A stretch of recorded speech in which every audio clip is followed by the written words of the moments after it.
Welcome to Vidya Talks channel. இன்னைக்கு என்ன பார்க்க போறோம் அப்படின்னா so how to use a plastic sieve. Plastic கரிப்பை வந்து எப்படி நம்ம யூஸ் பண்ணலாங்கிறத பத்தி பார்க்க போறோம். ஸோ இதுக்கு ஃபர்ஸ்ட் பார்த்தீங்கன்னா ஒரு டீயோ ஏதோ ஒன்று நம்ம பாயில் பண்ணி வச்சிருக்கோம். ஸோ இதுக்கப்புறம் இது வந்து நம்ம எப்படி பிளாஸ்டிக் சீவ்ல நம்ம வடிகட்ட போறோங்கிறத பார்க்க போறோம்.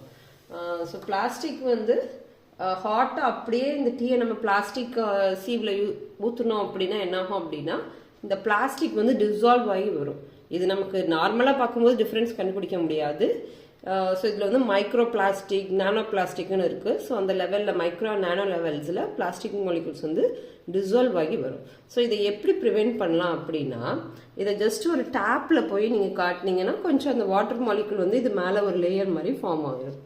டேப்பில் லேசாக காமிச்சிங்கன்னா கொஞ்சம் வாட்டர் மாலிகுல் அது மேலே ஒரு லேயர் மாதிரி ஃபார்ம் ஆகிடும். டீயை ட்ரான்ஸ்ஃபர் பண்ண போகிறோம். ஸோ இப்படி ட்ரான்ஸ்ஃபர் பண்ணுறதுனால என்ன லாபம் அப்படின்னா இந்த ஹாட் டீ வந்து கீழே பாஸ் ஆகிற நேரத்தில் நமக்கு அந்த மைக்ரோ பிளாஸ்டிக்கோட இருக்கக்கூடிய கான்டாக்ட் வந்து டியூரேஷன் கம்மியாகும்.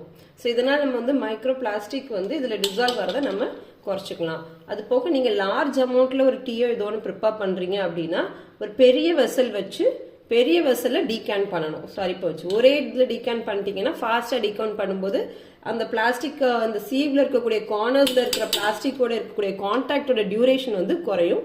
ஸோ இதன் மூலமாக நம்ம மைக்ரோ அண்ட் நானோ பிளாஸ்டிக்கோடைய டிசல்யூஷனை நம்ம வந்து கம்மி பண்ணுறோம். Okay.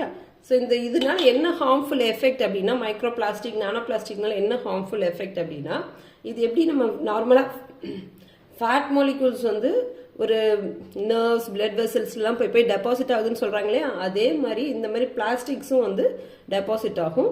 Micro plastic and nano plastic மாதிரி டெபாசிட் ஆகும்.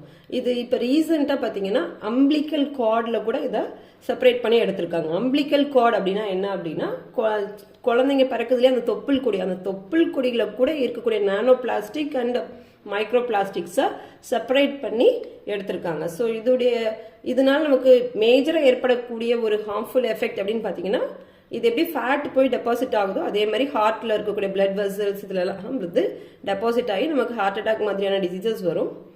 இது போக வேறு நிறைய டிசீசஸும் இருக்குது. ஸோ மைக்ரோ பிளாஸ்டிக்ஸ் பற்றி வேறு வீடியோவில் இதை பற்றி டீட்டெயிலாக டிஸ்கஸ் பண்ணுவோம்.